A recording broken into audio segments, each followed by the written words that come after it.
Don't forget to like, share, and subscribe to the Inazuma Studios channel here on YouTube. Thank you.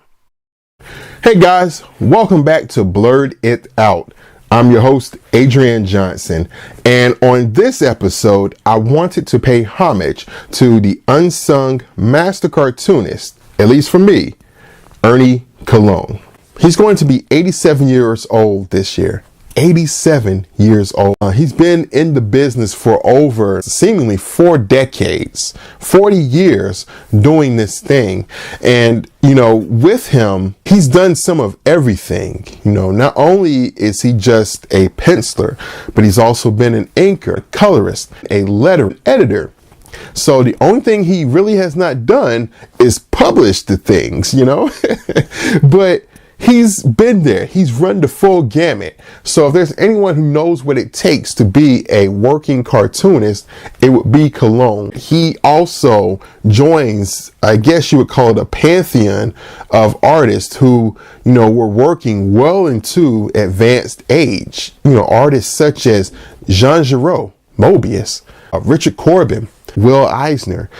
These are all artists who were working well into their 70s and even 80s. And with Colon, the fact is made even more clearer still is by him working mostly digitally these days. And that's something that artists like Jean Giraud and Richard Corbin also did, even for their age.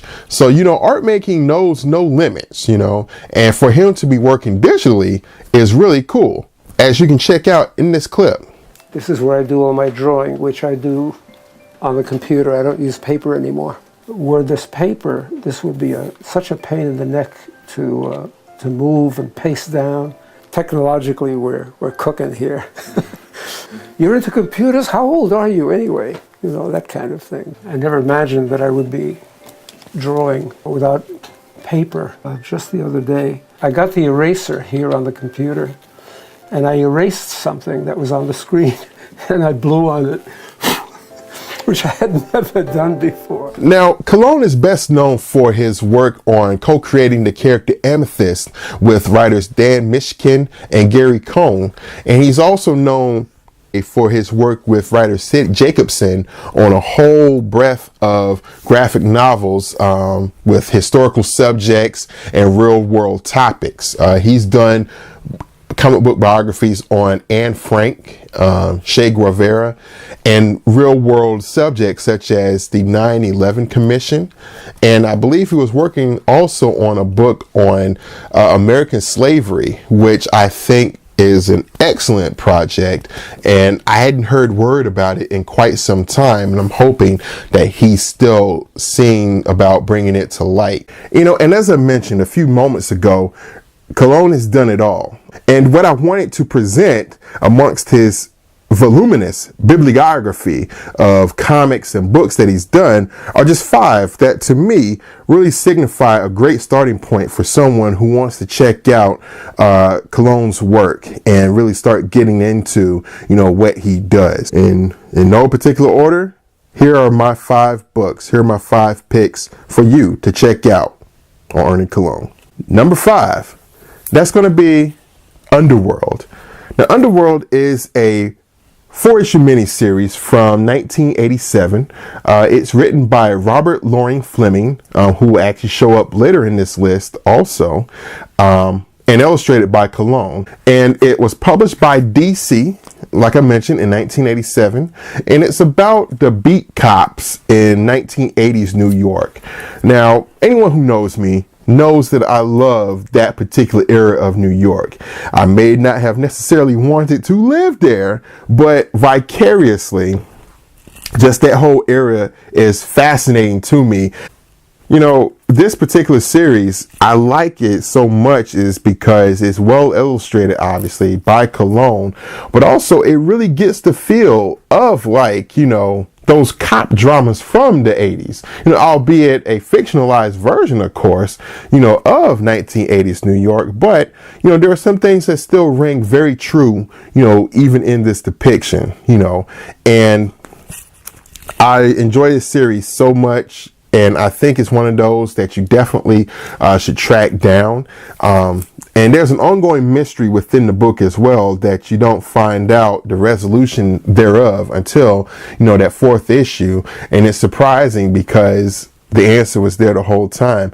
But even with that, it's a great little mini series. It's a great little hidden gem that I think a lot of people gloss over. This is one of many series that DC took a chance on in the mid to late 80s, where they were just about printing all types of miniseries. And this is one of the better ones. So definitely check it out. It's Underworld from 1987. Next is a character that I really have never had any feelings for. It's Magnus, Robot Fighter. And the reason I really never had any feelings about it is just like the character seemed boring to me, for whatever reason. I mean, he goes around karate chopping robots, and he wears his little tunic and a mini skirt and go-go boots. Huh? What?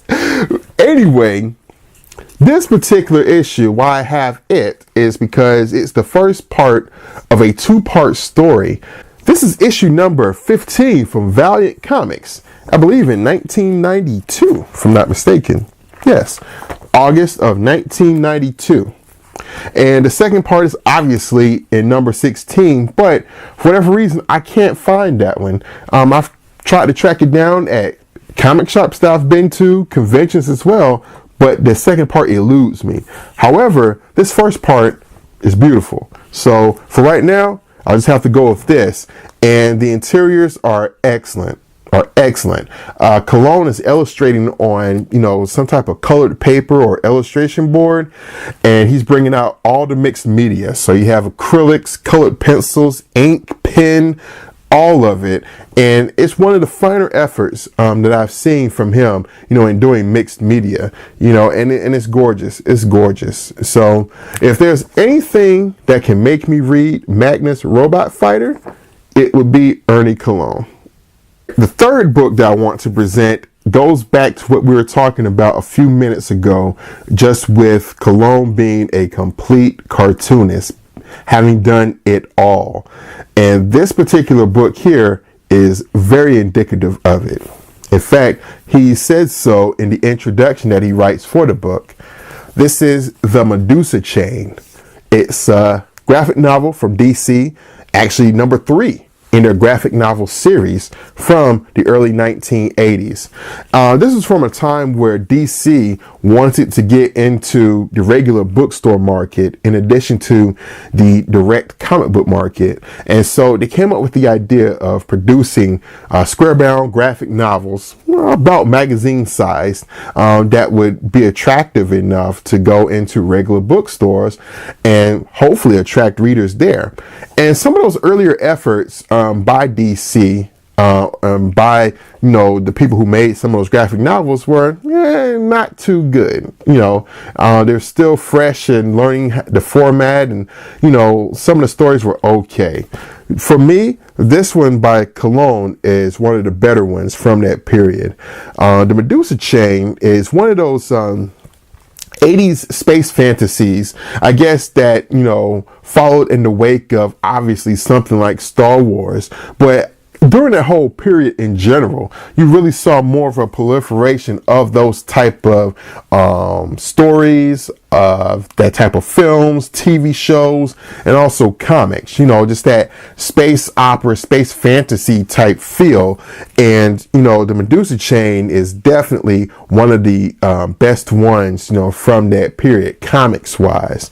And, the other thing about this book is, as I keep mentioning, is that Colon did everything in here. He wrote it, he drew it, he colored it, and I believe he lettered it as well. So just the complete cartooning package herein. And it's great. It's great. I really love it. You can see that my copy is well worn. It was already like that when I got it, but even more so after I got it. This is one that I kind of keep, to the side of my desk, just to flip through. And occasionally actually read all the way through as well, and just enjoy the cartooning, That's Ernie Colon, the Medusa Chain. You should be able to find this pretty easily also at most, I guess, comic book shops that carry like back issues, but also probably at conventions too. I see it pop up frequently. So this shouldn't be too hard to get your hands on. Check it out. The next book that I want to talk about is the one that I mentioned at the top of the show, and that is Amethyst, Princess of Gemworld, co-created by Colon along with writers Dan Mishkin and Gary Cohn.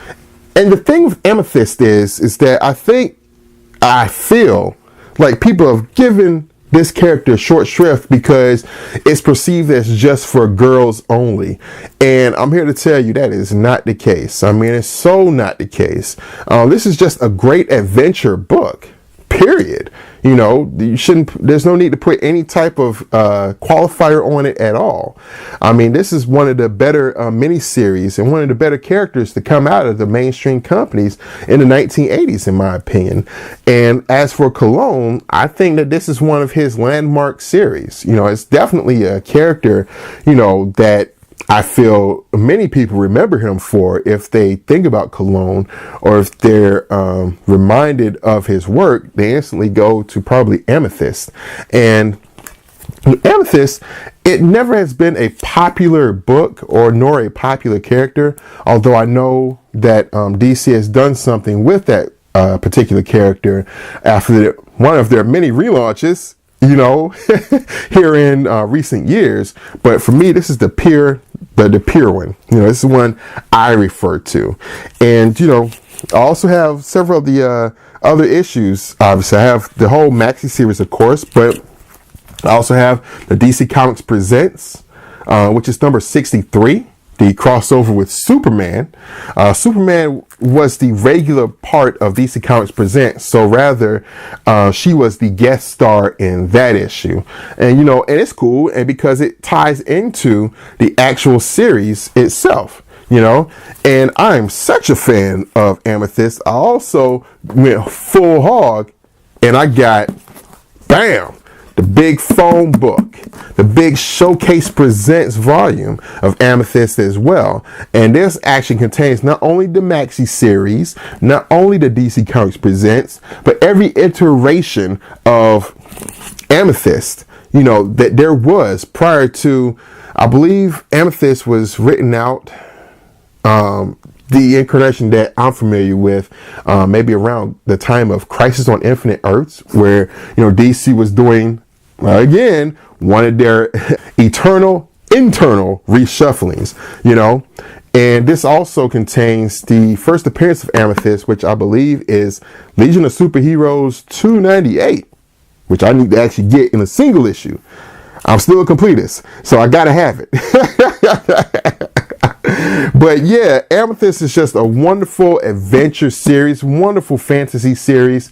My older daughter, preteen, she was asking for something to read, and, you know, I slipped, you know, a couple of issues of Amethyst to her, and she really enjoyed it, you know, and I'm hoping that she'll come back and, you know, want to read the rest of it, and by that, you know, maybe get into some more comics. But again, that's the power of Colon at work. You know, his work is so wonderful and so warm, you know, in terms of making the characters emote and, you know, really act on the page, and his cartooning is second to none. So definitely check out Amethyst, Princess of Gemworld. You can get it in any varieties. And then lastly, this is a book that has kind of a weird history, but for me, it's probably some of Colon's best cartooning, best all-time cartooning. And that's saying a lot. This book is Matt Champion from Metro Comics in 1987. Now, this book was written by Robert Loren Fleming, who I mentioned a few minutes ago as the writer on the DC Comics miniseries Underworld that Colon also worked on. So these two collaborated also within that same year on this particular issue. And this was supposed to be an issue 1 of 4, a miniseries. However, only issue 1 ever came out. There was an interview, rather, that Colon had done in an issue of Amazing Heroes, the fan magazine, And he had done an interview about working on Matt Champion, and there was some preview art in there. And he was, basically, stating that it was meant to go on for more than just obviously this one issue.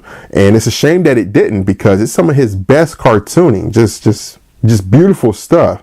I mean, the line work is crisp. It's, pure Colon, and the textures in his inking are fantastic, and the acting, the storytelling is just wonderful. It's just wonderful. I always get a big kick when I check out this issue, and in a rare thing these days, but not so rare back then, the cover is actually what happens inside the book.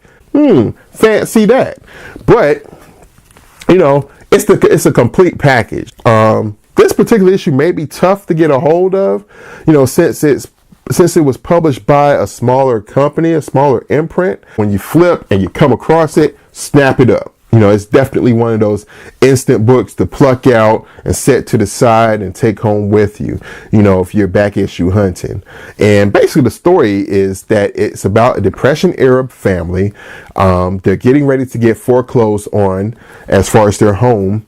And the father is a chemist, and he ends up injecting his son with a serum so that he is almost like Captain America in a way, except he doesn't become a soldier, obviously, but he becomes a 10-foot professional wrestler. But that's how he makes money for his family, makes ends meet during the Depression. And it has everything. It has Joe Louis, the famous boxer, the Brown Bomber. But it also has, mobsters, gangsters, you name it, it's in here. I mean, this is a fantastic issue, and it would have been a fantastic first issue for a projected 4-issue miniseries had it continued, and I wish it had, because this was great. This is some of Colon's best cartooning. So that's Matt Champion, #1 of 4, but from Metro Comics 1987. Check it out. And look, that's all I have time for today. I hope you enjoyed this brief episode of Blerd It Out. If you enjoy any of the Ernie Colon stuff that I showcased here, just know that he has a wide comicsography of stuff for you to check out, a wide bibliography of books available online or at your convention, local comic shop, for you to peruse and, definitely snap up. Definitely a big fan of his, and I wish him all the best. If he ever sees this, Ernie, you're one of my favorites, sir. I appreciate you. So, I'm Adrian Johnson. I'm signing off. And this has been another episode of Blerd It Out. And don't forget to like, share, and subscribe here on YouTube. And check out our Patreon page. And donate for just $1 a month to support us and what we're doing here at the studio. Catch you guys later.